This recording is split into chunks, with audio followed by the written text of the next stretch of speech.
So I have devoted my life to American politics. As an immigrant, I chose to make this nation my home. As a resident of New York City, I witnessed 9/11 firsthand, and it changed me as a person. I became a citizen with the passion and commitment of a patriot. I felt called to be an American, intimately connected to the ideals of liberty and justice.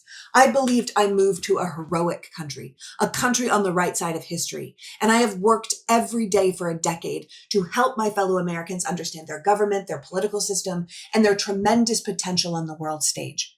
Now, obviously, if you look at the results of the last election, you could say that I failed. But as Winston Churchill said, failure is not fatal, it's the courage to continue that counts. So I would tell you without shame that I am a patriotic American. But I will also tell you that this behavior Trump is pulling with Canada has me questioning that loyalty. This 51st state bullshit is not only disrespectful to my home country's autonomy, but violently contemptuous of the relationship Canada and the US have shared for centuries.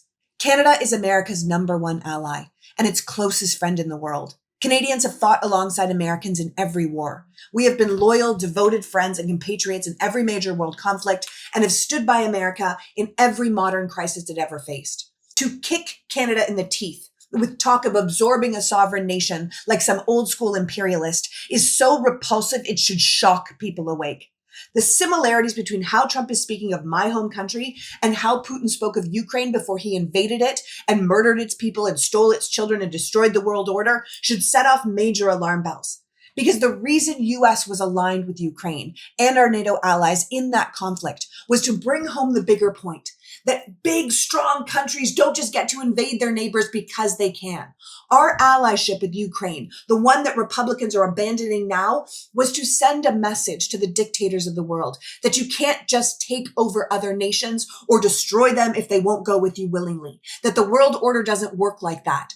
NATO's support of Ukraine was a message to Russia and to China and to any strongman who can't take no for an answer. And yet here we are with our own strongmen putting an unprovoked 50% tariff on Canada. A 50% tariff is an act of war. And the American president saying he'll drop that tariff if Canada becomes the 51st state is an act of treason. And anyone who says differently is lying to themselves and to the American people. Trump is crashing the economy, destroying the world order, and demolishing relationships built over centuries. No president should have that kind of unchecked power.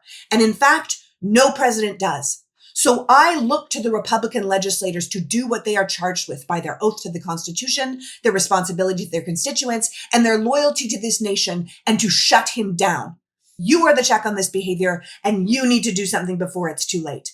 I say this as a Canadian, but also as an American patriot.